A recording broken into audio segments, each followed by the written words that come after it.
pertolongan daripada Allah, yang mana kalau ada tentera yang nak tolong kita, nak tolong maksudnya nak elak daripada musibah bencana itu menimpa, maka tak ada siapa yang tolong. Kita melihat dalam sejarah kekuatan Raja Fir'aun di zaman Nabi Musa alaihissalam. Allah Ta'ala menyebut dalam surah Al-Fajr, Alam tara kaifa fa'ala rabbuka bi'ad irama dhatil imad allati lam yukhlaq mithluha fil bilad. Tidakkah kamu melihat apa yang Tuhan kamu telah lakukan kepada penduduk Iram, iaitu penduduk yang disebut sebagai kaum Ad. Mereka memiliki kekuatan yang tidak ada di tempat lain. Wa samudal ladzina jabus sakhra bil wad, dan juga kaum Samud yang memiliki kekuatan boleh mengukir bukit-bukit batu, bukan bukit tanah, bukit batu menjadi tempat kediaman. Dan satu lagi, wa fir'aun dzil autad, dan Fir'aun yang memiliki pasak-pasak. Autad jamak daripada al-watdu, al-watad. Watad kata Ibn Abbas, autad ialah al-junud, tentera-tentera. Alladzina yashudduna lahu amrahu, di mana tentera itulah yang dapat memperkuatkan, dapat menyokong sungguh-sungguh segala urusan pemerintahan Fir'aun yang jahat dan zalim itu. Dia memiliki junud, tentera-tentera. Tetapi apabila Allah Ta'ala mengenakan musibah yang dahsyat kepada mereka, tentera-tentera itu tak boleh buat apa-apa. Tentera-tentera Fir'aun yang kuat itu tak boleh buat apa-apa. Baik, apa contoh musibah yang menimpa Fir'aun di zamannya, yang mereka akhirnya terpaksa minta tolong dengan Nabi Musa. Mereka lawan Nabi Musa, mereka tentang Nabi Musa, mereka perhambakan Bani Israel. Tetapi bila ditimpa kesusahan, mereka dah hilang punca, tak tahu nak mengatasinya macam mana. Mereka terpaksa minta tolong dengan Nabi Musa alaihissalam. Kita lihat dalam surah Al-A'raf ayat 133. Tadi pun surah Al-A'raf juga. Ini surah Al-A'raf ayat 133, muka surat 164. Tadi muka surat 162. Tambah 2 muka suratnya.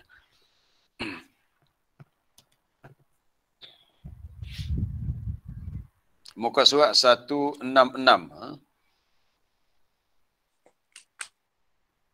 Itu daripada ayat 132. Wa qalu mahma ta'tina bihi min ayatin litasharana biha. Kata mereka, sekalipun macam mana sekalipun kamu datangkan kepada kami ayat, apa-apa bukti kebenaran kamu, mukjizat sebagainya, untuk kamu sihirkan kami. Mereka tuduh Nabi Musa nak sihir mereka. Maka kata mereka, fama nahnu laka bimu'minin, kami tidak beriman, kami tak percaya kepada kamu. Buatlah macam mana, kami tak nak percaya. Lalu Allah Ta'ala hukum mereka macam mana? Fa arsalna alaihimut tufan wal jarad wal kummal wal dhafadi' wad dam ayatin mufassalatin fastakbaru wa kanu qauman mujrimin. Itu ayat 133. Nampaknya Ustaz Rosdan belum muncul lagi untuk paparan teks ayat. Kalau jemaah boleh buka muka surat 166 ayat 133 muka surah Al-A'raf. Allah Ta'ala beritahu, kami hantar kepada mereka ribut taufan. Hantar ribut taufan. Sebenarnya kita dah bincangkan dalam ayat 15 dulu. Tak dalam ayat 16 tentang ribut yang melanda kaum Ad. Allah Ta'ala hantar tufan, ribut taufan. Taufan ni kita faham ribut yang berserta dengan air hujan. Kemudian wal jarak, serangan belalang. Yang ketiga wal kummal, kutu.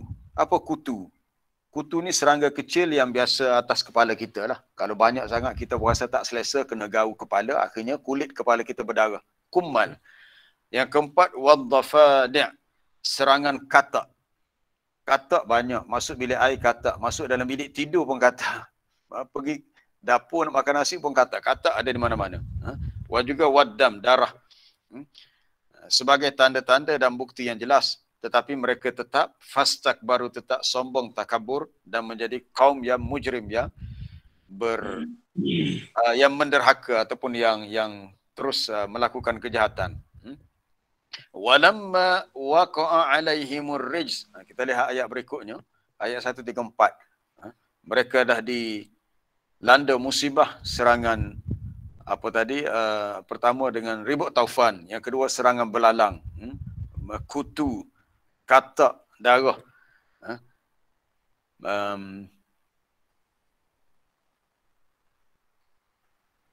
Kita sekarang ni kita rujuk ayat 166, ayat 133 muka surat 166 surah Al-A'raf. Muka surat 166 surah Al-A'raf. Baik, kita lihat. Apabila mereka itu ditimpa dengan ar-rijza, dengan azab yang sedemikian, kita nak cerita bahawasanya azab yang Allah Ta'ala kenakan manusia tak boleh mengelak. Kecuali Allah Ta'ala sendiri yang mengangkat azab itu. Lalu mereka berkata, qalu ya Musa da'u lana rabbaka bima ahida indak. Akhirnya mereka terpaksa datang minta tolong dengan Nabi Musa. Wahai Musa, berdoalah kepada Tuhanmu untuk tolong kami, untuk dia bantu kami, untuk dia selamatkan kami daripada bencana yang dia timpakan. Mereka tak nak beriman dengan Allah Ta'ala, tetapi akhirnya bila mereka susah, mereka minta dengan Nabi Musa supaya berdoa kepada Allah. Ya Musa da'u lana rabbak. Dengan sebab apa? Dengan sebab bima ahida indak. Kerana dengan pangkat kenabian yang ada padamu. Oh, dia tahu Nabi Musa itu Nabi. Dia tahu Nabi Musa ni orang yang mulia. Sebab Rasul, orang yang Allah Ta'ala pilih. Bila mereka susah, mereka dah tak ada cara untuk melepaskan diri daripada kesusahan, terpaksalah mereka minta tolong dengan Nabi Musa AS. Ni sama dengan ayat ni. Siapakah dia golongan tentera ini yang dapat tolong kamu? Tak ada mana-mana kekuatan manusia yang boleh menolong kita selain daripada Allah Ta'ala jua yang tolong kita. Lalu Bani Israel pula. Lalu pengikut Fir'aun berjanji katanya, la in kashafta 'anna ar-rijza lanu'minanna laka wa lanursilanna ma'aka Bani Israel. Jika engkau lenyapkan azab kesusahan yang menimpa kami ni, tak apalah, kami berjanji benar-benar akan beriman denganmu dan kami akan lepaskan Bani Israel. Sebab Bani Israel ditawan. Menjadi orang-orang yang mereka tawan, dikurung dan dipaksa menjadi buruh paksa. Antaranya bina piramid yang besar dan juga kerja-kerja yang lain. Jadi kata mereka, tolonglah berdoa kepada Tuhanmu. Kalaulah musibah ni dah hilang, kami berjanji akan beriman. Dan Bani Israel kami lepaskan. Adakah mereka akan penuhi janji itu? Jawapannya tidak. Falamma kashafna anhumur rijza ila ajalin hum balighuh idza hum yankusun. Apabila kami hapuskan azab itu daripada mereka sehingga sampai satu masa tertentu, tiba-tiba mereka melanggar janji itu. Janji hanya tinggal janji. Ini manusia yang lupa daratan, yang tak boleh pegang janji, yang tak tahu nak mengenam budi. Dah susah-susah minta tolong, bila kita tolong, itu pula jadinya. Orang Melayu kata bagaikan melepaskan anjing yang tersepit. Kita tengok anjing tersepit, kepala dia dekat pagar. Pagar pula, pagar kayu yang ada ruang-ruang tu. Kita pun tolong lepaskan. Lepas tu dia gigit kita pula. Orang kata kekoh. Kita tolong dia kekoh kita pula. Ni bila dia gigit kita, kita pun sudah tentu kita akan merasa kesakitannya. Baik. Kemudian kita melihat dalam ayat ni, kenapa Allah Ta'ala sebut min dunir rahman, selain daripada Allah yang bersifat ar-Rahman. Siapakah dia golongan ini yang dapat menolong kamu? Kalau golongan tu kuat seperti tentera manakah yang dapat menolong kamu daripada azab Allah selain daripada Allah Ta'ala sendiri? Adapun ditakbirkan, didatangkan kalimah ar-Rahman dalam ayat ni, isyarah ila anna baqa'an nas fil ardi ma'a kufrihim wa zulmihim huwa bi rahmatir rahman. Untuk menunjukkan bahawasanya manusia ni dia boleh terus kekal di atas muka bumi walaupun mereka itu kufur, walaupun mereka ini zalim, walaupun mereka ini engkar, macam-macam kejahatan mereka lakukan, tapi masih hidup lagi. Kita ni kalau kita fikologi akadah jahat-jahat, matikanlah saja. Kalau lebih baik kalau Allah Ta'ala matikan, habis cerita lah. Tetapi Allah Ta'ala tidak matikan orang yang menentang para rasulnya. Berapa lama tu Fir'aun memerintah Mesir, melawan Nabi Musa. Semenjak Nabi Musa belum lahir lagi dia dah memerintah Mesir. Tetapi untuk sampai kepada dia punya pengakhiran hayat dia, tempohnya sangat lama. Kenapa begitu? Untuk menunjukkan rahmat Allah yang wasiat, kulla syai'. Wasi'at rahmatuhu kulla syai'. Rahmatnya luas meliputi segala sesuatu. Dan kata Dr. Wahab Az-Zuhaili, dia kata ayat ni sebagai raddun, sebagai suatu penolakan untuk membantah orang-orang kafir yang mana mereka tu yamtani'una minal iman, yang mahu menghalang diri mereka daripada beriman. Mereka sendiri tak nak beriman.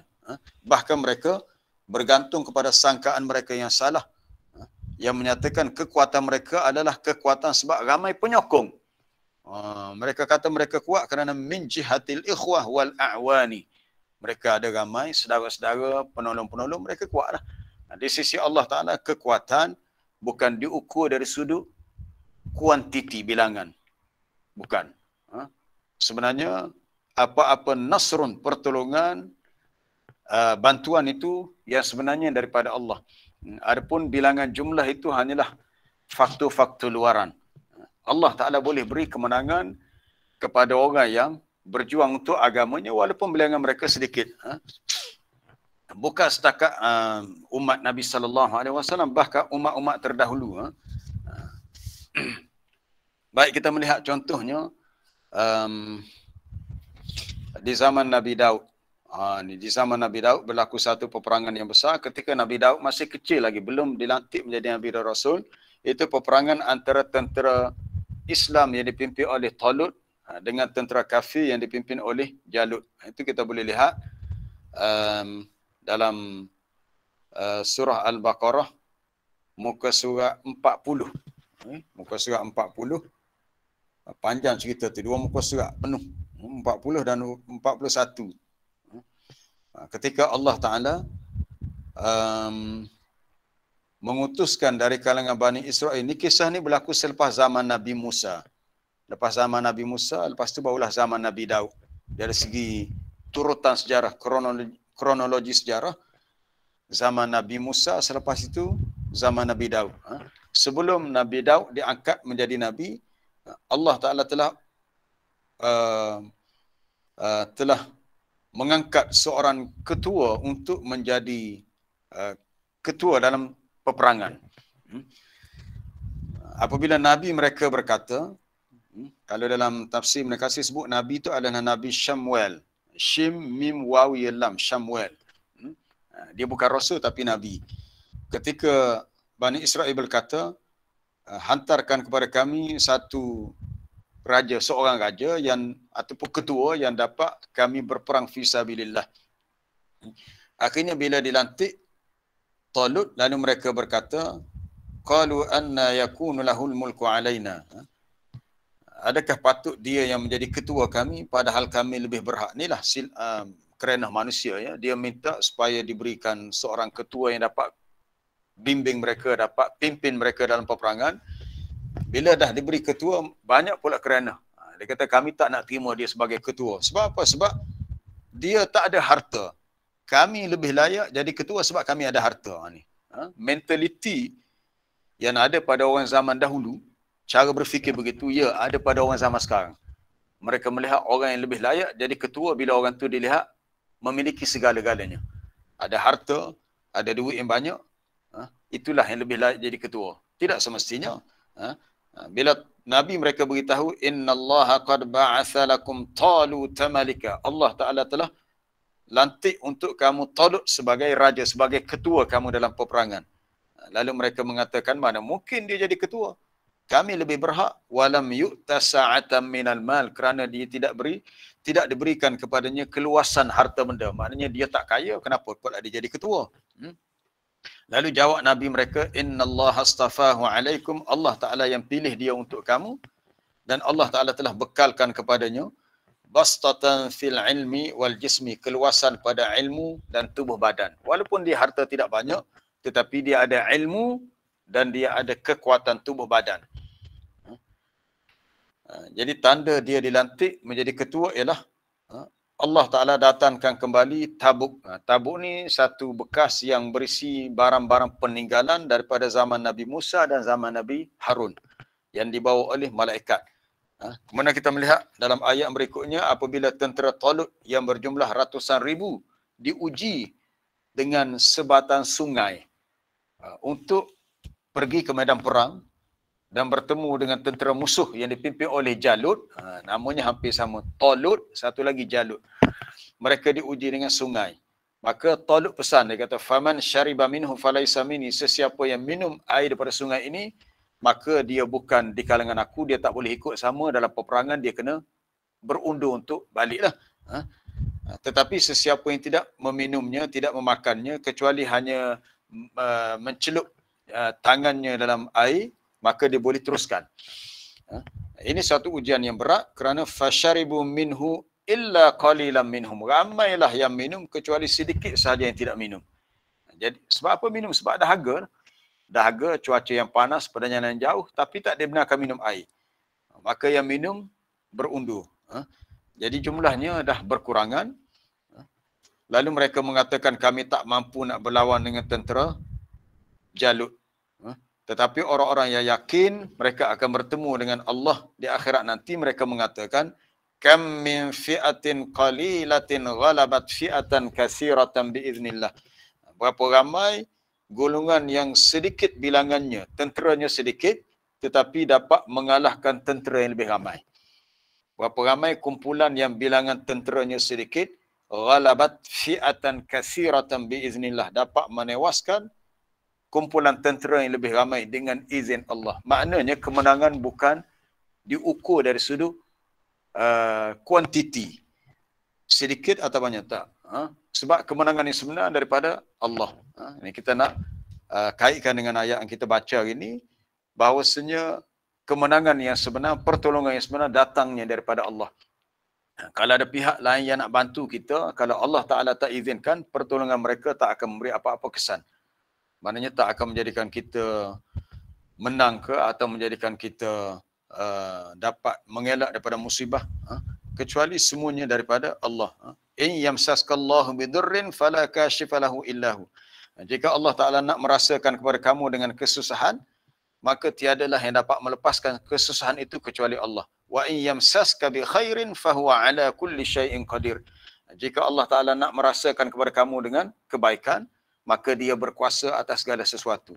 Itu Allah Ta'ala berkuasa untuk menjadikan kebaikan itu, kekayaan, kesihatan dan sebagainya, nikmat yang pelbagai, terus kekal bersama dengan kita, atau dia boleh menarik kembali bila-bila masa sahaja yang dia kehendaki. Para jemaah yang dirahmati Allah, kita terus kepada poin yang kedua, ayat seterusnya, sebab kita dah pukul 7 ni, dah cukup setengah jam, iaitu amman hadzal ladzi yarzuqukum. Ni yang lebih rapat dengan kehidupan kita atau lebih hampir berhubung dengan rezeki. Rezeki kalau orang Indonesia disebut rezeki, dia tak boleh sebut zat. Rezeki ibu-ibu, bapa-bapa, ini rezeki jangan ditolak. Kalau bisa ambil aja rezeki. Tapi tak apalah, kita tak sebut rezeki, kita sebut rezeki yang betulnya dengan sebutan zat lah. Sebab asalnya huruf zai, rezeki. Amman hadzal ladzi yarzuqukum. Siapakah dia golongan ini yang dapat memberi rezeki? Rezeki ini secara khususnya ialah merujuk kepada makan dan minum. Secara khusus. Tapi secara umum, rezeki meliputi apa-apa sahaja yang memberi manfaat untuk kehidupan manusia. Dalam Mu'jam Ma'ani Al-Arabiyah yang sempat saya rujuk, dia kata rezeki ini ialah ma tu'tihi ad-daulah lil junudi aw ghairihim min al-mawad al-ghazaiyah. Apa-apa yang diberikan oleh pihak negara kepada tentera, pemberian pihak negara, pihak kerajaan kepada tentera yang berupa bahan-bahan makanan. Itu yang biasa dipakai dari sudut urufnya. Rezeki juga dengan maksud apa-apa yang diberikan ketika seseorang itu masih hidup, contohnya dia sihat, itu pun rezeki. Jadi secara lebih umum rezeki ini apa-apa sahaja pemberian daripada Allah. Manusia contohnya memerlukan kesihatan. As-sihhatu rizqun wal abna rizqun was suhbatu salihah rizqun. Kita diberi kesihatan, tubuh badan kita sihat, itu rezeki. Kita dapat anak-anak, itu pun rezeki. Kita dapat sahabat-sahabat yang soleh, yang baik, itu pun rezeki. Was zaujatu salihah rizq li zaujiha. Seorang isteri yang salihah itu rezeki bagi suaminya. Demikian juga suami yang saleh adalah rezeki bagi isterinya. wal alwalidani, ibu bapa tu adalah rezeki juga. Wal iman rizqun, iman itu rezeki. Wal amalus salih alladhi ya'maluhu al-'abdu rizqun, amalan salih yang dilakukan oleh si hamba itu rezeki juga. Ila ghairi dhalik minal umur, hinggalah kepada contoh-contoh yang lain, banyak lagi lah. Jadi kita hanya jangan fokus rezeki itu kepada makanan ataupun harta benda. Alhamdulillah sampai saat ini Allah Ta'ala masih beri rezeki untuk kita teruskan program tadabbur. Kita mengambil sedikit masa waktu pagi untuk kita membaca ayat-ayatnya dan untuk kita sama-sama merenungi pengajaran dan istimbat yang kita boleh ambil daripadanya. Jadi itu rezeki. Apabila Allah Ta'ala memerintahkan kepada kita untuk beribadat kepadanya, sebagaimana disebut dalam ayat di akhir surah Az-Zariyat. Surah Az-Zariyat ayat 56, muka surat 523. Ini ayat ni biasa kita bacalah ataupun biasa kita dengar. Wa ma khalaqtul jinna wal insa illa liya'budun. Ma uridu minhum min rizqin wa ma uridu an yut'imun. Tidaklah aku ciptakan jin dan manusia melainkan supaya mereka itu menyembahku, supaya mereka itu beribadat kepadaku. Kemudian Allah Ta'ala beritahu, ma uridu minhum, aku tidak mahu daripada mereka min rizqin, daripada sebarang rezeki. Allah Ta'ala tidak berhajat kita beri rezeki kepada dia, sebab dialah pemberi rezeki, rezeki itu asal daripadanya. Wa ma uridu an yut'imun, dan aku tidak mahu mereka beri makan kepada aku, kerana Allah Ta'ala tidak berhajat kepada makan dan minum. Sifat makan minum itu sifat makhluk. Allah Ta'ala tidak begitu. Innallaha huwar razzaqu dzul quwwatil matin. Sesungguhnya Allah dialah yang benar-benar memberi rezeki, lagi memiliki kekuatan yang teguh. Cuma dalam bab rezeki ini ada ayat-ayat yang menyebut Allah Ta'ala dialah sebaik-baik pemberi rezeki. Contohnya ayat di akhir surah Al-Jumu'ah. Apabila berlaku peristiwa itu, kita dah baca dah sebelum ni, tadabbur ayat dalam surah Al-Jumu'ah sebelum ni. Apabila rombongan perniagaan daripada Syam sampai ke Madinah membawa termasuklah bahan-bahan hiburan, bila orang Madinah yang duduk dalam masjid tengah dengar khutbah Jumaat, mereka keluar. Lalu mereka meninggalkan Nabi. Wa idza ra'au tijaratan aw lahwan faddu ilaiha wa tarakuka qa'ima. Apabila mereka melihat di sana ada rombongan perniagaan yang membawa lahwan, bahan-bahan permainan hiburan, lalu mereka pun beralih ke situ dan mereka meninggalkan Nabi, berdiri di atas mimbar baca khutbah. Maka Allah Ta'ala beritahu, kul ma indallahi khairum minal lahwi wa minat tijarah. Katakanlah apa yang ada di sisi Allah lebih baik daripada hiburan dan urusan perniagaan.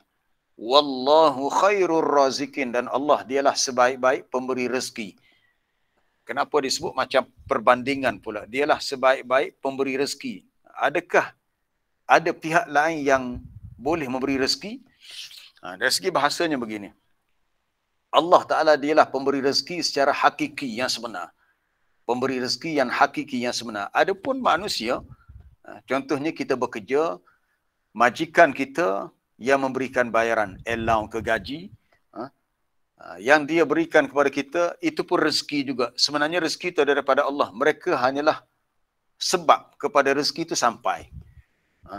Maka mereka ni dianggap sebagai pemberi rezeki secara majas, secara simbolik. Macam kita, anak-anak yang dibesarkan ibu bapa, rezeki anak-anak itu daripada Allah. Oleh kerana anak-anak ni masih kecil dan tak boleh bekerja, maka rezeki anak-anak itu melalui ibu bapanya yang menanggung makan minumnya. Jadi ibu bapa yang beri rezeki itu secara majas, tapi sebenarnya rezeki itu daripada Allah secara hakiki. Itu perbezaan dari sudut hakiki dengan majazi. Maka sebab itulah Allah Ta'ala sebut di ayat, dalam ayat di akhir surah Al-Jumu'ah, wallahu khairur razikin. Allah Ta'ala dialah sebaik-baik pemberi rezeki sebab asal rezeki daripadanya. Baik, para jemaah yang dirahmati Allah. Seawal Nabi Ibrahim membina Kaabah di Mekah, diperintahkan bersama dengan anak dia Ismail, Allah Ta'ala perintahkan mereka berdua bina Kaabah sebagai kiblat untuk ibadat salat. Kaabah itu dijadikan sebagai kiblat. Apa di antara doa Nabi Ibrahim? Ini kita boleh rujuk dalam ayat suratul Baqarah. Muka surat 2 muka surat 19, muka surat 19. Masih dalam bab rezeki. Wa idh qala Ibrahim rabbi ja'al hadha baladan amina. Dan ingatlah ketika Nabi Ibrahim berkata, wahai Tuhanku, jadikanlah Mekah ini negeri yang aman damai. Warzuq ahlahu, dan berikan rezeki kepada penduduk Mekah dengan as-samarat, dengan segala jenis buah-buahan. Untuk siapa tu? Untuk man amana minhum billahi wal yaumil akhir, bagi sesiapa di antara mereka yang beriman dengan Allah dan hari akhirat. Itu permintaan Nabi Ibrahim dalam doanya. Lalu Allah Ta'ala beri jawapan, qala wa man kafara fa umatti'uhu qalilan thumma attarruhu ila azabin nari wa bi'sal masir. Adapun sesiapa yang kufur, bagi orang-orang yang kafir dan tidak beriman, Allah Ta'ala kata, aku tetap beri nikmat rezeki itu tetapi qalilan, sedikit. Bagi juga tapi sedikit. Dan di akhirat nanti mereka tu akan dipaksa ataupun dibawa untuk menuju kepada azab neraka. Para jemaah yang dirahmati Allah, dalam bab rezeki ni Allah Ta'ala bagi semua. Kita jangan duk fikir, kita kata ni orang-orang yang jahat, yang buat dosa, orang-orang yang kafir, kan lebih baik senang kalau Allah Ta'ala matikan terus mereka, biarlah mereka kebodohan. Tidak begitu. Untuk dunia, Allah Ta'ala bagi rezeki semua. Bahkan kita melihat orang-orang kafir yang kehidupan mereka jauh lebih kaya. Okay? Jauh lebih kaya. Ini menunjukkan bahawasanya dunia ini benar-benar tidak ada nilai di sisi Allah. Sebab itu dalam bab rezeki, kita kena sedar rezeki dalam syurga jauh lebih baik daripada rezeki di dunia. Sebagaimana Nabi pernah membuat perbandingan. Lau kanatid dunya ta'dilu 'inda Allah janaha ba'udah ma saqa kafiran minha syarbata ma'in. Kalaulah dunia ini ada nilai di sisi Allah, dunia ini ada harga di sisi Allah, walaupun sebesar sayap nyamuk ada nilai, nescaya Allah Ta'ala tidak beri makan kepada orang kafir walaupun seteguk air. Walaupun rezeki itu dalam bentuk seteguk air, usahakan dapat harta yang banyak. Ini menunjukkan dunia ini benar-benar tak ada nilai langsung di sisi Allah, sehingga orang-orang kafir itu bukan setakat boleh minum air, boleh makan mewah, harta benda melimpah ruah, kerana mereka hanya diberi nikmat yang sedikit di dunia dan di akhirat mereka tak akan dapat apa-apa lagi. Baik, sehubungan dengan perkara ini ada hadis yang sahih riwayat Muslim daripada Anas bin Malik. Nabi SAW bersabda, innal kafir idza amila hasanatan, sesungguhnya orang yang kafir apabila mereka melakukan sesuatu kebaikan. Orang kafir bila dia buat kebaikan, adakah kebaikan itu sia-sia? Tidak. Nabi kata ut'ima biha tu'matan minad dunya, akan diberi mereka rasa dengan suatu rezeki yang mereka rasai di dunia.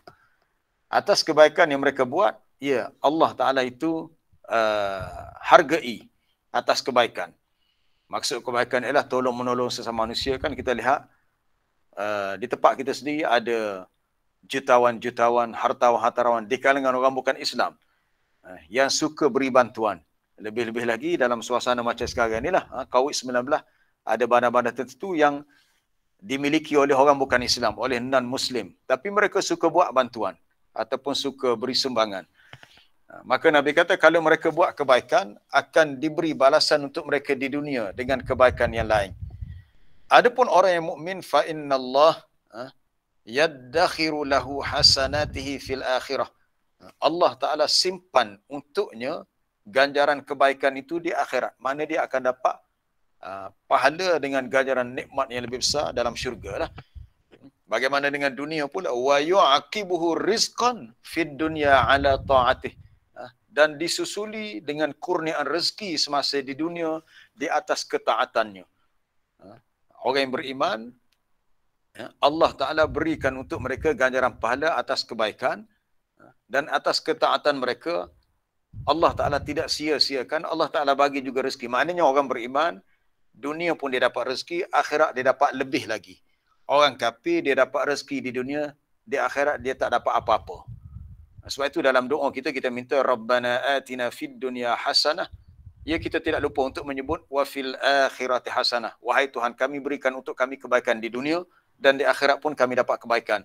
Sedangkan orang-orang yang hanya minta dunia, mereka berkata wa minan nasi may yaqulu rabbana atina fid dunya wa ma lahu fil akhirati min khalaq. Di antara manusia ada orang yang berkata dalam doa mereka, wahai Tuhan, kami berikan untuk kami dunia. Mereka hanya minta dunia. Bila mereka minta dunia, mereka dapat dunia, dan di akhirat mereka tidak akan dapat apa-apa. Kemudian dalam hadis yang lain hampir sama lah, hampir sama daripada Anas bin Malik juga. Innallaha la yazlimu mu'minan hasanatan yu'ta biha fid dunya. Sesungguhnya Allah Taala tidak menzalimi seorang mukmin dengan kebaikan yang dibalas kebaikan itu di dunia. Okey, ulang sekali lagi. Innallaha la yazlimu mu'minan. Allah Ta'ala tidak menzalimi seorang mukmin dengan suatu kebaikan yang diberikan balasan kebaikan itu di dunia. Kita buat baik, Allah Ta'ala terus bayar cash. Dengan apa? Dengan sihat, dengan dapat kenaikan pangkat, dengan dapat rezeki yang melimpah ruah. Kerana wa yujza biha fil akhirah. Dibalas juga untuk dia di akhirat dengan kebaikan itu. Maknanya di akhirat dia dapat, di dunia pun dapat. Wa ammal kafir, adapun orang yang kafir, fayut'amu bihasanatih ma amila lillahi ta'ala fid dunya.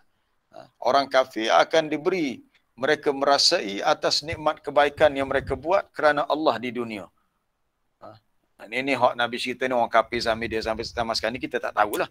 Apa-apa kebaikan yang mereka buat. Contohnya disebut dalam Quran di zaman jahiliah, orang-orang kafir zaman jahiliah suka buat kebaikan. Apa antara kebaikan itu? Memberi minum kepada jemaah haji. Haji-haji ni bukan selepas Nabi SAW saja. Sebenarnya haji ni dah bermula zaman Nabi Ibrahim. Maka di zaman jahiliah, bila orang-orang daripada luar Mekah datang ke Mekah untuk menunaikan haji, lalu orang-orang kafir jahiliah yang musyrik lah, lebih tepat lagi kaum musyrikin, mereka memberi khidmat kepada jemaah haji dengan menyediakan minuman, menyediakan air. Kalau kita baca dalam surah At-Taubah, ada ayat yang berkaitan, aja'altum siqayatal hajji wa imaratal masjidil haram kaman amana billahi wal yawmil akhir wa jahada fi sabilillah la yastawuna indallah. Adakah patut kamu menjadikan orang yang beri minum kepada jemaah haji dan memakmurkan Masjidil Haram, mereka ni orang-orang kafir musyrik, adakah mereka ini sama dengan orang yang beriman dengan Allah, dengan hari akhirat, yang berjihad pada jalan Allah? Maka jawapannya la yastawuna indallah, mereka itu tidak sama. Jadi adapun kebaikan yang mereka buat, khidmat kepada jemaah haji, Allah Ta'ala hargai. Macam mana Allah Ta'ala hargai? Iaitu Allah Ta'ala beri kepada mereka apa-apa ganjaran di dunia, rezeki sebagainya, terus dibayar. Hatta idza afdha ila al-akhirah lam yakul lahu hasanah yujza biha. Tetapi apabila mereka sudah berpindah ke akhirat nanti, maka tak ada apa-apa kebaikan lagi yang boleh diberi balasan atasnya. Sebab kebaikan yang mereka buat atas dunia telah dibayar secara cash. Ada pun orang beriman, dengan sebab iman, mereka dapat balasan di dunia, mereka dapat balasan di akhirat. Itulah rezeki yang sebenarnya adalah rezeki yang kita akan perolehi di akhirat. Ataupun rezeki di dunia, ia hanyalah bersifat yazul. Dia bersifat yang fadu. Dia hilang dan dia akan habis. Ma 'indakum yanfadu wa ma 'indallahi baq. Apa yang ada di sisi kamu, dia akan habis. Yang fadu ni habis.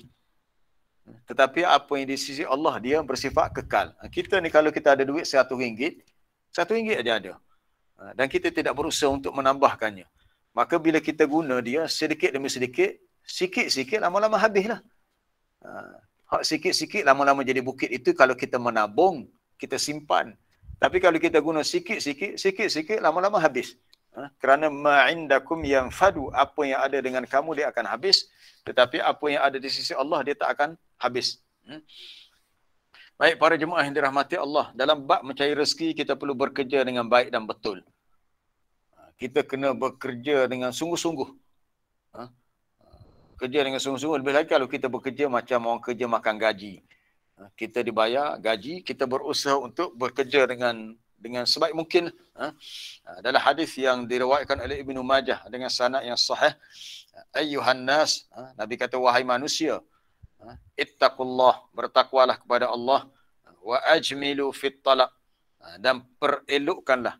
Ajmilu maknanya percantikkanlah usaha mencari rezeki, maknanya cari rezeki dengan cara yang baik, dengan jujur, kalau berniaga tidak menipu. Kerana fa inna nafsan la tamut hatta tastawfiya rizqaha. Sesungguhnya setiap diri manusia tu dia tidak akan mati sehingga telah sempurna bahagian rezeki untuknya. Nabi beritahu setiap manusia tu tidaklah dia akan mati kecuali bahagian rezeki yang ditentukan tu dah habis dah. Jadi sebab tu kalau kita dengar berita si fulan, sianu orang tu dah meninggal, kita faham bahawa ketetapan rezeki untuk dia tu dah habis dah. Sebab kalau masih ada, dia tak mati. Dia mati tu menunjukkan bahawa rezeki untuk dia dah habis dah. Wa in abta'a anha, kalaulah rezeki tu lambat sampai pun dia kena sabar. Rezeki tu akan sampai juga. Contohnya kita ni dah lama berniaga. Tengok orang yang kaya, kita kata aku ni tak kaya-kaya. Sabarlah. Kalau ada rezeki, kaya juga kita. Tapi kita kena sedar, kalau kita kaya di dunia, ia hanya bersifat sementara. Kita tak boleh lama-lama bersenang dengan kekayaan, sebab bila kita mati, kita akan tinggalkan segala kekayaan dan kita berpindah ke alam lain yang tidak sama dengan alam dunia. Kemudian Nabi pesan sekali lagi, Nabi kata, fattaqullah wa ajmilu fit talab. Bertakwalah kepada Allah dan perelokkanlah dalam usaha mencari rezeki. Khuzu ma halla wa da'u ma harrama. Kamu ambillah apa-apa yang halal dan tinggalkan apa-apa yang haram. Sebab rezeki ni ada dua. Ada rezeki yang halal, ada rezeki yang haram. Itu yang dah Nabi pesan dalam hadis Sahih Bukhari. Sayati 'alan nasi zamanun la yubali al-mar'u amin halalin am haram. Manusia ni sampai satu masa akan tiba satu zaman manusia ni tak peduli rezeki yang dia peroleh itu halal atau haram. Yang penting dapat masuk poket dia, masuk akaun dia, ambil je lah. Makan je lah. Akan sampai satu masa manusia tak peduli rezeki itu halal atau haram. Kerana mereka tidak bertakwa kepada Allah. Tetapi orang-orang yang takut kepada Allah, sekalipun mereka dapat banyak, rezeki itu, jika ianya haram, mereka tak akan menyentuhnya. Contohnya rasuah lah. Kita pun tahu, kalau kita pergi, buat sedikit kajian analisa tentang statistik, mungkin boleh dapat info tu daripada SPRM. Malaysia ni menduduki ranking yang keberapa negara yang paling banyak berlaku gejala rasuah di Malaysia. Sama ada di kalangan tokoh korporat, mungkin orang politik, mungkin kaki tangan kerajaan. Na'udzubillah min zalik. Kenapa manusia tahu benda tu salah tapi mereka nak ambil juga? Sebab manusia ni sifat dia sangat cinta kepada harta dengan hubban jamma, dengan cinta yang banyak, sehingga mereka kelabu mata. Orang Kelantan kata kelabu mata, pena mata, tak nampak mana halah hari, asalkan ada depan mata ambil je lah. Para jemaah yang dirahmati Allah, ada beberapa minit lagi kita nak lihat ayat di akhir surah Taha, kaitan antara solat dengan rezeki. Kita kan solat setiap hari, alhamdulillah. Kalau orang tu tak solat, dia kena bertaubat kepada Allah dan dia kena sedar bahawa solat itu adalah rukun Islam. Tak ada nilai agama dalam jiwa seorang Muslim kalau dia meninggalkan solat. Kita lihat ayat di akhir surah Taha, ayat 132. Wa'mur ahlaka bis salati wastabir 'alaiha la nas'aluka rizqan nahnu narzukuk. Dan perintahkan ahli keluarga kamu menunaikan solat dan suruhlah mereka bersabar mendirikan solat. Kami tidak minta rezeki dengan kamu. Encik Kamar Zaman minta tolong tutup mic. Tutup mic, ada gangguan bunyi. La nas'aluka rizqan, kami tidak minta rezeki dengan kamu. Sebaliknya nahnu narzukuk, kami yang beri rezeki kepada kamu. Allah Ta'ala beritahu, aku perintahkan kamu solat, kamu solat.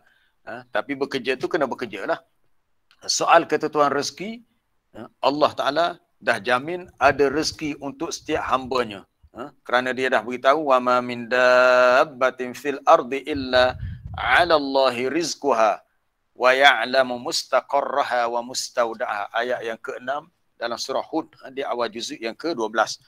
Tidak ada satu pun binatang yang melata di atas muka bumi melainkan Allah Ta'ala yang tentukan rezekinya. Kita pun pernah dengar hadis Ibnu Mas'ud yang Nabi beritahu seawal seorang anak tu diciptakan kejadian dia dalam perut ibu dia, belum lahir lagi, kecil lagi dalam bentuk janin, Allah Ta'ala hantar malaikat antaranya untuk ditulis bikatbi rizki, ditulis rezekinya, wa ajalihi ajalnya, wa amalihi amalannya, syaqiyun aw sa'idun, dia ni golongan celaka atau golongan yang bahagia. Salah satu yang ditulis oleh malaikat adalah kadar rezeki. Kalau kita dapat banyak, kita syukur dan kita anggap ini suatu ujian daripada Allah. Kalau kita dapat sedikit, insya-Allah sedikit pun memadai. Sebab dalam bab rezeki Allah Taala tak sebut fakir, Allah tak sebut aqna, wa annahu huwa aghna wa aqna. Itu dalam ayat di akhir surah An-Najm. Dialah Allah yang menjadikan kamu kaya, yakni cukup, dan aqna merasa memadai. Kaya cukup dengan cara kaya, aqna cukup dengan cara yang sedikit. Jadi yang penting kita laksanakan perintah Allah. Kita diciptakan untuk beribadat kepadanya. Kita bekerja dengan kadar kemampuan yang kita mampu untuk bekerja. Rezeki itu ada jaminan di sisi Allah. Semalam kita dah baca dalam hadis berhubung dengan sifat tawakal. Itu Nabi SAW membandingkan. Kalau seseorang hamba itu benar-benar bertawakal kepada Allah setelah dia bekerja berusaha, nescaya dia dijamin rezeki. Sebagaimana seekor burung yang keluar di waktu pagi, keluar daripada sarangnya dalam keadaan perutnya yang kosong, tapi waktu petangnya dia pulang perutnya kenyang. Kerana rezekinya ada di tempat lain. Dan begitu juga kita melihat di tempat kita, kalau di Kota Baru ni lah, kalau para jemaah yang biasa tengok kedai-kedai runcit tepi jalan, banyak di Kota Baru ni kedai-kedai runcit yang dimiliki oleh orang-orang Pakistan. Orang Pakistan. Datang ke sini, berniaga di sini, ada yang kita dengar khabar mereka kahwin dengan wanita tempatan di sini. Jauhnya mereka datang daripada Pakistan mencari rezeki di sini. Rezeki mereka ditentukan di sini. Ada di antara rakyat kita orang Malaysia yang setengah tu bekerja di luar negara. Jadi doktor di UK, ada setengah bekerja di Korea, bekerja di Jepun, di luar negara. Dah ditentukan rezeki dia di sana. Adapun kita, rezeki kita di sini. Tapi rezeki itu kita fahamlah, bukan dalam bab makan minum sahaja. Termasuklah kalau rumah kita dekat dengan masjid, Allah Ta'ala bagi rezeki, kita senang berjemaah. Alhamdulillah. Di kalangan jemaah hari ni, kita hari ni siapa mencecah 2, 4, 8 orang. Alhamdulillah.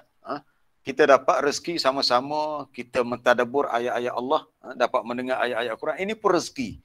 Bukan rezeki untuk perut kita, tapi ini rezeki untuk jiwa kita, untuk minda kita. Kita dapat isi fikiran kita, jiwa kita dengan ayat-ayat Allah yang kita dapat fahami. Semoga ada nilai-nilai keberkatan yang dapat mewarnai kehidupan kita dengan sedikit ayat yang kita petik, yang kita baca pada pagi ini. Kalaulah Allah Ta'ala beri rezeki ni kepada manusia semuanya banyak, katakanlah. Telah disebut dalam ayat 27 surah Asy-Syura. Walau basatallahu rizqa li'ibadih. Kalaulah Allah Ta'ala lapangkan rezeki, maknanya semua manusia ni kaya, semua kaya. Nescaya labarau fil ard, mereka akan bertindak melampau. Kekayaan menjadikan mereka ini melampau. Sebelum ni kita dah baca 2 hari lepas kisah Qarun yang kufur dan menjadi orang yang lupa daratan sebab dia kaya. Dia kaya. Sehingga disebut kalau harta yang lama kita panggil harta karun. Harta karun ni harta lama yang tersimpan dalam tanah. Sebenarnya bukan harta karun, harta korun. Biasalah orang Melayu setengah tu dia tak boleh sebut huruf qaf. Maka disebut dengan harta karun, harta korun. Tapi korun dapat rezeki yang luas dan dia menjadi orang yang baru melampau. Walakin yunazzilu biqadarin ma yasha, tetapi Allah Ta'ala menurunkan rezeki dengan kadar yang dia kehendaki. Jadi apa-apa yang kita terima, rezeki itu kita terima dengan seadanya. Jangan kita bandingkan kita dengan orang lain. Ini Nabi dah pesan. Kalau kita melihat ada orang lain yang lebih tinggi kedudukan, rumah dia besar, kereta dia mahal, duit dia banyak, rumah kedai dia banyak, apa dia lagi? Kebun ladang dia banyak. Jangan kita bandingkan kita dengan orang yang lebih. Nabi dah pesan, unzuru ila man huwa asfala minkum wala tanzuru ila man huwa fawqakum alla tazdaru ni'matallahi alaikum. Lihatlah kepada orang yang lebih rendah kedudukannya, mana orang yang rezekinya sedikit berbanding dengan kamu. Jangan kamu lihat orang yang berada di atas kamu. Atas itu bukan dari segi pangkat, dari segi kekayaan. Jangan lihat orang yang harta bendanya lebih banyak daripada kamu, nanti kamu mengira-ngira nikmat Allah Ta'ala itu sedikit. Ya, kita lihat orang tu duit dia banyak, tapi hidup dia sentiasa sakit. Duit banyak tapi banyak duit dia habiskan dengan kos perubatan. Kita yang duit tak banyak, alhamdulillah kita sihat. Kita sakit juga tapi jangan yang sakit. Maka di sini kita memohon kepada Allah supaya kita mendapat rezeki, sama ada rezeki makan minum, rezeki harta benda, rezeki kesihatan, yang semua rezeki itu ada nilai barakah. Itulah yang paling penting, yang paling utama. Dalam doa, bila rezeki kita minta berkat, dalam ilmu kita minta Allah Ta'ala tambah kepada kita. Wallahu alam, kita berhenti setakat tu dan saya buka untuk persoalan kita dah 7.30. Bolehkah kita baca ayat 1000 dinar dalam solat? Baca untuk apa? Ayat 1000 dinar ataupun ayat apa-apa boleh baca, tak ada masalah. Tapi sebaiknya ayat ni kita baca daripada awal. Dia tak boleh ambil wa man yattaqillah, sebab man yattaqillah tu di akhir ayat kedua. Ini dia kaedah baca ayat Quran, dia kena mesti ambil daripada awal ayat. Dia tak boleh ambil tengah-tengah gitu. Wa man yattaqillah tu dia bukan permulaan, itu di akhir ayat kedua. Jadi sebetulnya kena ambil daripada awal. Ataupun kita ambil daripada awal surah. Andai kata seorang itu tidak selalu melakukan kebaikan, khidmat kepada makhluk, tapi beriman dan beramal soleh kepada Allah, pun dia dapat rezeki juga, tak ada masalah. Dia dapat rezeki juga. Soal dia berbuat baik kepada makhluk itu dalam bab ihsan. Dalam bab ihsan. Sebab Allah Ta'ala memerintahkan kita untuk innallaha katabal ihsana ala kulli syai'. Dalam hadis sahih Muslim, Allah Ta'ala mewajibkan kamu berlaku ihsan, berbuat baik. Yang miskin kita tolong. Contoh Nabi beri ihsan ialah bila kita membunuh musuh dalam peperangan, bunuh dengan cara yang baik. Sekadar untuk matikan dia, jangan dicacatkan jasadnya. Kalau kita sembelih binatang, binatang itu perlu direhatkan dan ditajamkan pisau sembelihan. Itu di antara contoh ihsan. Kalau kita melihat ada orang yang sangat miskin, susah, kita bantu setakat mampu kita, bantu berbuat ihsan. Tapi kalau setakat kita beramal soleh untuk diri kita dan tak ada kebaikan yang kita buat untuk orang lain, sebenarnya tidak lengkap. Tidak lengkap. Sebab bila kita hidup di dunia, kita ada dua hubungan, iaitu hablum minallah dan hablum minan nas. Hubungan kita dengan Allah secara khusus dan hubungan kita dengan manusia untuk kita berbuat baik. Sebab itu bila ada sahabat datang tanya Nabi, wa yas'alunaka madza yunfikun, mereka bertanya tentang harta yang mereka nak belanjakan, yang mereka nak sedekahkan, untuk siapa yang mereka nak berikan. Maka katakanlah kul ma anfaqtum min khairin, apa sahaja yang kamu nak nafkahkan, yang kamu nak sedekahkan, falil walidaini, pertamanya untuk ibu bapa. Kalau anak-anak tu dah meningkat dewasa, dah bekerja sendiri, ibu bapa pun dah tua, dah ungsu, maka tak perlulah ibu bapa tu yang datang minta. Dia kata aku tak ada duit, tak perlu. Anak-anak kena faham itu tanggungjawab mereka untuk memenuhi keperluan hidup ibu bapa mereka. Termasuklah memberi bantuan kepada wal aqrabin, kaum kerabat, wal yatama, anak-anak yatim, wal masakin, orang-orang miskin, dan juga wabnis sabil, orang-orang yang bermusafir. Ustaz, soalan live boleh? Ya, boleh, silakan. Soalan lisan ya, boleh. Ya, Assalamualaikum. Tadi kan Ustaz cakap dalam janin tu sudah ditentukan dua golongan, sama ada dia akan menjadi golongan yang celaka ataupun yang sebaliknya. Tapi Allah tu kan dia maha adil, dia maha pemurah. So kenapa dia nak berikan orang kata dah ada orang tu masuk golongan celaka? Bukankah tu macam tak adil kepada makhluknya? Terima kasih. Ya. Puan daripada negeri mana ni? Saya orang Kelantan tapi saya duduk di Perak. Oh gitu. Di Perak. Ya, betul. Baik, hadis tu ada dalam Sahih Bukhari. Allah Ta'ala telah memerintahkan malaikat untuk tulis. Sebenarnya apa yang malaikat tulis itu bukan ketetapan tapi penulisan. Untuk memenuhi fail induk. Setiap individu tu dia dah ada main folder dia. Fail induk di Lauh Mahfuz. Bila lahirnya seseorang ke dunia tu, dah ada dah di sisi Allah, dah ditulis. rezeki dia berapa banyak. Dia punya tempoh hayat dia berapa lama dia akan hidup di dunia.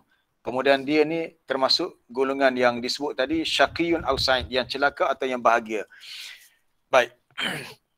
Itu adalah penulisan yang dia berbentuk kerangka yang umum dan ia boleh berubah. Apa-apa yang malaikat tulis, katakanlah rezeki dia banyak-banyak ni, adakah tetap tak dia berubah? Dia boleh berubah.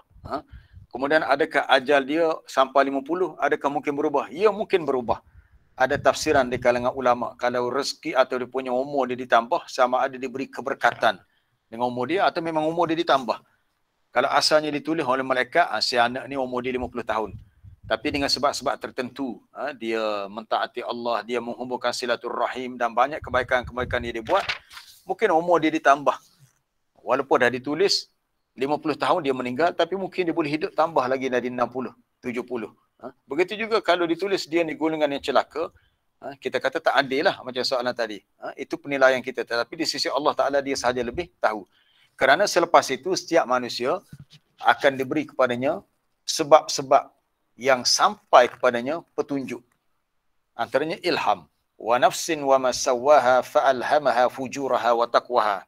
Demi jiwa manusia dan penyempurnaannya, kami ilhamkan kepada manusia jalan kejahatan, jalan ketakwaan. Diilhamkan. Maka manusia yang diberi akal yang waras, yang boleh berfikir, yang telah sampai dakwah Rasul, yang boleh baca Quran dan boleh faham ilmu sebagainya. Kalau sebelumnya mungkin ditulis dia ni golongan yang celaka, tapi kemudian dia berubah. Itulah pentingnya istiqamah. Sebab itu dalam hadis Riyadus Salihin oleh Al-Imam Nawawi, hadis Ibnu Mas'ud yang saya sebut tadi, ditulis rezeki, ajal, celaka, bahagia ni, Imam Nawawi meletakkan hadis tu dalam bab al-khauf, takut. Kita kena ada rasa takut. Kalau kita tidak istiqamah, lalu kita berubah. Kalau kita berubah, iaitu asalnya kita ni mungkin orang yang sa'idun, bahagia, tapi menjadi celaka, tidak baik. Ada orang yang asal dulu, okey, baik, sentiasa ke masjid, apa lama kelamaan dia leka dengan kehidupan dunia, masjid dia tak pergi, solat dia tinggalkan. Kalau yang perempuan dulu dia berpakaian menutup aurat, sekarang ni tudung dah entah ke mana, tak ada. Akhirnya dia mati dalam keadaan dia tidak mentaati perintah Allah. Ada orang yang kita lihat dulu dia hidup leka, lalai, enjoy sana, berhibur sana sini. Kemudian Allah Ta'ala bagi hidayah dan dia berubah. Dan dia berubah menjadi orang Islam yang baik. Dia pegangan agamanya. Dan akhirnya dia mati dalam keadaan yang baik. Di sini kita melihat bahawasanya apa yang Allah Ta'ala perintahkan malaikat tulis bukanlah suatu ketetapan, tapi suatu kitabah, penulisan, dan dia termasuk dalam bab qada dan qadar, untuk manusia itu diuji. Setelah manusia itu diutuskan Rasul, diturunkan kitab dan diberi akal untuk mereka berfikir dengan sebaik mungkin. Kemudian ada soalan bab apa tadi atas tadi? Boleh Ustaz komen buat ibadah korban akikah di Mekah? Harga jauh lebih murah berbanding Malaysia. Kalau nak lihat dari segi afdal, sebenarnya kita buat di tempat kita lah yang lebih afdal. Sebab tempat tu sendiri. Tapi kalau kita memilih untuk buat tempat lain, itu suatu pilihan yang jatuh nombor 2 lah. Itu pilihan kita, tak ada masalah. Cuma kita melihat dari segi keperluan mana yang lebih utama. Sama ada kita buat di luar negara, dia buat di Malaysia, pahala tu tak dapat lah. Sebab dia matlamat daripada ibadat korban bukan setakat kita nak pahala, tetapi manfaat daripada daging korban tu sampai kepada pihak yang sepatutnya kita agihkan, iaitu pihak fakir miskin lah. Kalau kita di Malaysia ni banyak NGO yang menganjurkan korban, contohnya yang saya tahu di Kemboja dan juga beberapa negara yang lain, kerana melihat kehidupan mereka di sana yang sangat naif lah, kehidupan yang sangat susah. Kalau kita setiap minggu kita boleh beli daging lembu, mereka ni kalau nak makan setiap minggu mungkin susah. Mungkin setahun sekali mereka boleh jumpa daging lembu, sebab di sana mungkin lebih mahal dan kehidupan mereka lebih susah.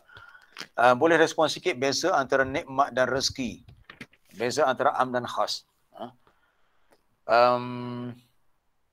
Nikmat sebenarnya rezeki daripada Allah. Apa-apa nikmat yang Allah Ta'ala beri adalah rezeki. Tapi rezeki itu lebih umum. Kadang-kadang kalau rezeki yang kita dapat tu, contohnya harta benda yang tidak halal, dia bukan satu nikmat, tapi dia menjadi satu nikmah. Dia ada dua bacaan. Kita baca dengan ni'mat, nun ain mim ta marbutah, ni'matun. Tapi kalau kita baca dengan nikmatun, nun qaf mim ta marbutah, nikmah. Nikmah dia adalah bencana, bala. Kalau rezeki yang kita dapat itu adalah rezeki yang haram, dia bukan nikmat tapi dia nikmah. Tapi kalau rezeki itu yang halal, yang baik, yang bersih, halal dan taibah, maka dia adalah suatu nikmat. Sebab itu dalam doa kita minta supaya kita diberi nikmat sebagaimana Allah Ta'ala beri nikmat kepada orang-orang yang ditunjukkan kepada mereka jalan yang lurus. Kan biasa kita baca ihdinas siratal mustaqim siratal ladzina an'amta alaihim. Tunjukkan kepada kami jalan yang lurus.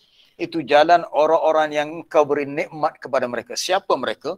Siapa mereka itu disebut dalam surah An-Nisa, iaitu minal ladzina an'amallahu alaihim minan nabiyyin was-siddiqin wasyuhada was-salihin. Itu dari kalangan orang-orang yang Allah Ta'ala beri nikmat seperti nabi-nabi, orang-orang yang benar, orang-orang yang mati syahid, dan orang-orang yang saleh. Orang-orang yang saleh. Jadi kita nak kita dapat rezeki yang baik, yang halal, barulah dianggap sebagai nikmat. Kalau rezeki itu rezeki yang tidak halal, rezeki yang bercampur dengan unsur yang syubhat. Syubhat ni yang tak jelas halal atau haram, mungkin ia lebih kepada nikmah, bukan nikmat. Baik. Assalamualaikum Ustaz. Ya, salam. Ya, cikgu. Bawa keluar cikgu. Ingatkan cikgu tak ada hari ni. Okey, silakan. Bila mati ni Ustaz ada rezeki habislah. Betul tak Ustaz? Ya, habis. Betul. Jadi lagu mana ayat kata orang mati syahid itu dia tidak mati, dia akan hidup itu khusus untuk mati syahid. Okey, yang kedua Ustaz, kalau kita mati ni Ustaz, adakah kita terima rezeki daripada dalam kubur? Apa kata boleh kita kata di alam barzakh? Kan ada anak soleh doa kepada kita tu mengalir kepada kita, boleh kita kata rezeki ke Ustaz? Wallahu a'lam Ustaz. Baik, yang pertama tentang orang yang mati syahid. Memang orang mati syahid di sisi Allah dia tidak mati. Boleh rujuk dalam ayat 169 surah Ali Imran. Janganlah kamu mengira orang yang dibunuh pada jalan Allah itu amwata, mati, bal ahya, bahkan mereka itu hidup. Hidup di alam barzakh dengan cara yang kita tak tahulah. Yurzakun, mereka diberi rezeki. Petang, pagi, mereka dapat rezeki. Kita pun terfikir orang dah mati, duduk alam barzakh, makan minum macam mana. Itu kita tak payah fikir. Sebab kehidupan di alam barzakh tidak sama dengan alam dunia yang kita tidak tahu macam mana dia punya kaifiatnya, caranya. Tapi Allah Ta'ala beritahu, orang yang mati syahid diberi rezeki. Baik. Adapun orang yang tidak mati syahid, orang beriman, adakah diberi rezeki? Ya. Itu yang disebut dengan istilah nikmat kubur dan azab kubur. Boleh rujuk dalam hadis Al-Barra' bin Azib dalam Sahih Muslim. Bila seorang hamba itu mati, kalau dia orang beriman, maka dia mendapat kenikmatan dalam syurga. Macam mana rezeki kita tak tahu, tapi disebut secara umum mereka mendapat nikmat di alam barzakh, alam kubur. Tapi orang kafir, orang yang mujrim, orang yang fasik, dia mendapat azab. Kalau nak jelas lagi, rezeki bagi orang beriman lepas mati ialah boleh rujuk dalam ayat di akhir surah Al-Waqi'ah. Fa amma in kana minal muqarrabin farauhun wa raihanun wa jannatu na'im. Adapun jika orang yang mati itu orang yang dekat dengan Allah, maka mereka mendapat kerehatan, mereka mendapat kenikmatan, lepas tu diberi pula nikmat syurga. Maknanya ada rezeki untuk mereka dengan cara tu. Tapi macam mana rezeki tu kita tak tahu. Allah Ta'ala sahaja yang mengetahuinya. Rezeki itu merasa selesa, nikmat di sana. Kita kalau di dunia, kita dalam bab makan minum, kita nak makan ini dua. Merasa sedap makanan. Yang kedua, kita kenyang. Sebab lapar ini sesuatu yang menyakitkan. Maka kita terpaksa cari makanan untuk hilangkan lapar. Yang satu lagi, kita nak rasain nikmat sedapnya makanan. Di akhirat nanti, ahli syurga akan diberi semua itu.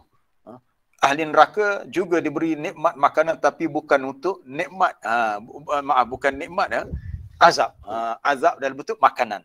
Ahli syurga diberi nikmat makanan, bukan dengan sebab lapar, sebagai suatu nikmat. Kemudian ada soalan bertulis, persepsi masyarakat terhadap rezeki seperti ini. Rezeki ini bergantung pada usaha manusia. Lagi kuat berusaha, lagi banyak rezekinya. Tidak. Usaha itu hanyalah sebab. Bukan adalah kepada asbab.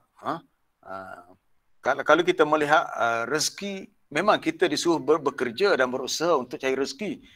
Tapi ketentuan rezeki yang sebenar bukan pada usaha. Bukan pada usaha. Usaha itu hanyalah sunnatullah. Macam contoh burung yang keluar, itu dia dah berusaha. Kita pun berusaha. Baik, kalau seseorang tu dia kata dia bekerja lebih, dapat rezeki banyak, tak semestinya. Cuba tanya berapa ramai orang yang berniaga yang bekerja keras. Dia kata dia dah bekerja 5 tahun tapi tak kaya-kaya. Ada kawan dia baru bekerja setahun tapi rezekinya melimpah-limpah. Perniagaannya laris. Sedangkan usaha tak seberapa. Sebab orang yang baru bekerja setahun buka kedai berniaga, rupanya rezeki dia lebih berkat. Walaupun dia hanya baru berniaga setahun tetapi dia tak pernah tinggalkan solat. Dia sentiasa bangun solat malam, dia solat sunat duha, dia menjaga amalan-amalan yang sunat sebagai amalan yang wajib, maka dia dapat rezeki yang berkat dan rezekinya banyak. Orang satu lagi dia berniaga dah 5 tahun tapi tak menampakkan dia semakin maju dalam perniagaan. Mungkin dengan sebab dia kurang berdoa, dia tidak menjaga amalan yang fardu, dia kurang bersedekah, dia kurang melakukan amalan-amalan sunat. Jadi jangan kita fokus rezeki hanya pada usaha, tidak. Usaha itu adalah sesuatu yang perlu kita lakukan atas sunnatullah. Ada orang yang usaha tak seberapa dapat rezeki lebih. Ada orang yang usahanya lebih tapi dapat rezeki tak seberapa. Itu kita kena faham konsep tu. Macam juga kita masuk syurga. Syurga ni rezeki daripada Allah. Lahum darajatun indallah. Apa dia dalam surah wa maghfiratun wa rizqun karim. Orang-orang beriman mendapat darjat yang tinggi di sisi Allah dan akhirnya mereka mendapat rezeki yang mulia, itu nikmat syurga. Di zaman Nabi ada seorang lelaki menyertai peperangan Uhud. Dia ni tidak Islam. Tapi Nabi kata kamu nak berperang bagi pihak tentera Islam, kamu kena masuk Islam. Dia pun mengucap 2 kalimah syahadah, dia masuk Islam dan dia berperang. Pada hari itu dia mati syahid. Maka dia terus ke syurga. Walaupun dia tak pernah solat 1 waktu. Walaupun dia tak pernah puasa. Sebab hari itu dia masuk Islam, hari itu dia berperang bersama tentera Islam dan dia dibunuh oleh tentera kafir, dia mati syahid. Ada orang lain yang hidup lama, solat setiap hari, puasa setiap tahun, bayar zakat, ke Mekah lagi. Tapi belum tentu dia dapat rezeki mati syahid. Belum tentu. Itu rezeki yang Allah Ta'ala kurniakan. Rezeki bergantung pada akal dan kedudukan. Lagi tinggi kepandaian akal kedudukan seorang, semakin luas rezekinya. Salah, ini sangat salah. Kita bimbang kalau timbul tanggapan ini jadi macam korun kita dah bincang hari itu. Kita dah bincang dalam surah Al-Qasas hari itu. Cerita korun yang dibenamkan dalam tanah. Apabila ditegur kepada dia, la tafrah, jangan terlalu gembira dengan harta kamu. Lalu dia kata, innama utituhu ala ilmin indi. Ni aku dapat rezeki yang banyak, harta banyak ni sebab kepandaian aku, ilmu yang ada pada aku, kemahiran aku mencari rezeki. Aku pandai berniaga, aku pandai cari pembeli. Tak. Kita jangan letakkan rezeki itu pada akal kita. Kita hanya berusaha setakat yang kita mampu. Allah Ta'ala yang berikan kepada kita apa yang dia nak beri. Sebab yang penting pada rezeki bukan soal kuantiti saya dah sebut tadi, pada kualiti. Itu bila kita dapat rezeki, jiwa kita tanam. Tanyalah berapa ramai orang yang kaya. Bukan semua mereka merasa tenang. Mereka duit banyak, berjuta-juta dalam bank. Tapi siang malam jiwa mereka rasa gelisah. Resah, gelisah. Tak senang duduk. Allah Ta'ala bagi rezeki harta benda, tetapi Allah Ta'ala tarik nikmat ketenangan jiwa. Allah Ta'ala tarik nikmat ketenangan jiwa. Kerana tak ada barakah. Bukan semualah, bukan semua begitu. Lah ni banyak orang kita putus rezeki akibat pandemik Covid. Ya betul. Adakah kibar bendera putih itu menolak usaha, pasrah menyerah? Itu hanya sekadar pendekatan approach saja. Tak kira lah bendera putih ke bendera hitam ke. Itu sekadar satu pendekatan saja.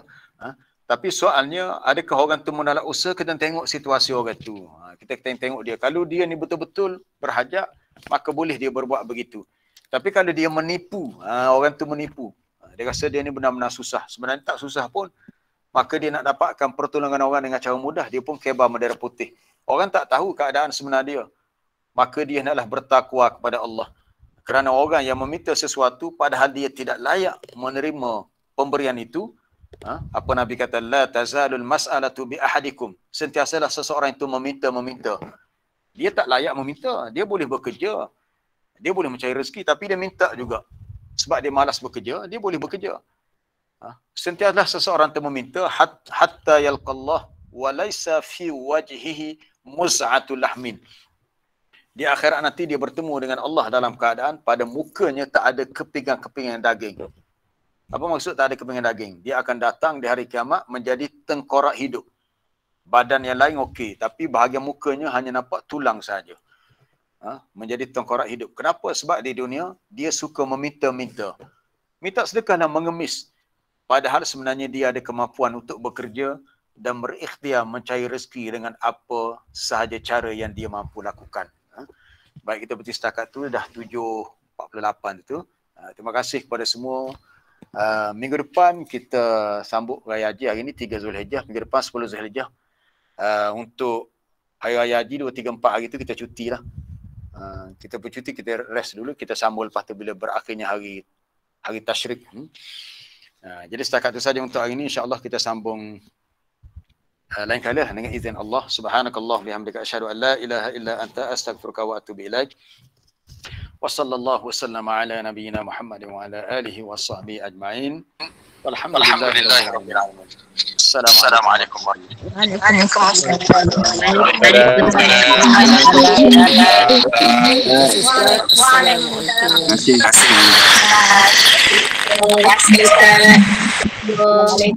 wabarakatuh.